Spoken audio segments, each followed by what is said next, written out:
The Arctic and the Antarctic play the role of kind of like an air conditioner for the Earth systems. They're cold, they have a lot of ice, they reflect a lot of the solar energy, so they stay colder than they otherwise would. They're more sensitive to climate change, and therefore they're the regions that we see the biggest effects of climate change so far and the biggest effects of warming. They're kind of the canary in a coal mine of global warming. This year's Arctic sea ice minimum is in about the top 10 of the lowest that we've seen in the last 3.5 decades. As the global temperature has increased, the temperatures in the Arctic, especially in the past decade, have increased by about 2 to 3 times the global average.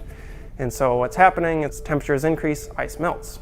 Well, this year in the Antarctic, we've seen a pretty spectacular maximum extent. The Antarctic sea ice has expanded beyond anything we'd seen before and set a new record. The increase that we're seeing in the Antarctic extent is a little bit of a mystery. We're seeing overall temperatures warming around the globe, so you would expect to see ice loss. Some people have looked at the Antarctic increasing trend and used that to suggest that global warming isn't happening, or that the increase in the Antarctic is offsetting the decrease in the Arctic.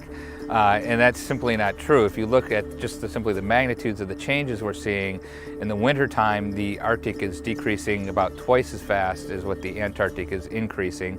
It's important to look at the relationship between the Arctic and the Antarctic, because studying those gives us an indication of what changes we're going to see